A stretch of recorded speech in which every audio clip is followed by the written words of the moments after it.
আজকে আমি একটা কথা ফ্লিপকার্ট কোম্পানিকে কইতে চাই যে এমন এমন লোকগুলাকে ফ্লিপকার্টে রাখছো যে মাল ডেলিভারি করতে এসে লোককে ঠেকরায়। বুঝতে পারছো?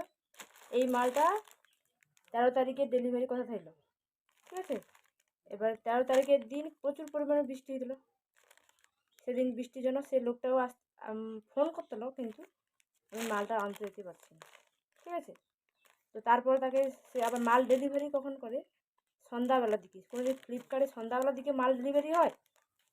হ্যাঁ, আবার মাল আনতে যেতে কি বলছে না, তোমার কি মাল পার্সেল লাগবে কি লাগবে না? ফ্লিপকার্টে লোক পার্সেলটা তো মালটা লাগবে বলেই তো অর্ডারটা করে। হ্যাঁ, সে আমাকে ফোন করে মানে খেঁকড়ে খেঁকড়ে কথা বলে কেন? এরকম ডেলিভারি বয়কে আপনারা রাখেন কেন? এরকম ডেলিভারি বয়কে রাখেন, আবার ফোন করলে রিটার্ন ফোন করলে ফোন ধরে না।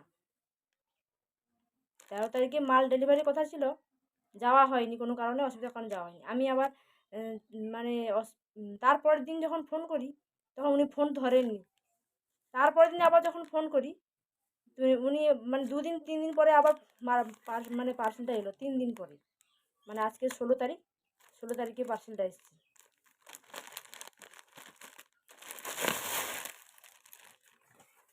এরকম খেকড়ে খেকড়ে কথা বলা এরকম ডেলিভারি বয় ছেলেদেরকে রাখেন কেন আপনারা? এটা হচ্ছে আমার মেয়ের লেহেঙ্গা। সে যাই হোক, এরকম খেঁকড়ে খেঁকড়ে ছেলেদেরকে আপনারা রাখবেন না, দয়া করে অনুরোধ করছি। কাস্টমারদের সঙ্গে কীরকম ব্যবহার করতে হয় তারা জানে না।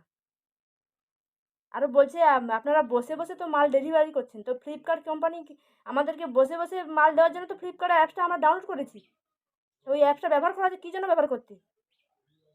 আমরা বাড়িতে বসে বসে মাল ডেলিভারি করার জন্য তো? উনি এই সমস্ত কথাবার্তা বলছেন কেন? এই জন্য ফ্লিপকার্ট কোম্পানিকে দয়া করে বলছি, আপনারা ভালো ছেলে দেখে, যাদের ভদ্রতা সভ্যতা জ্ঞান আছে তাদেরকে দেখেই আপনারা রাখুন।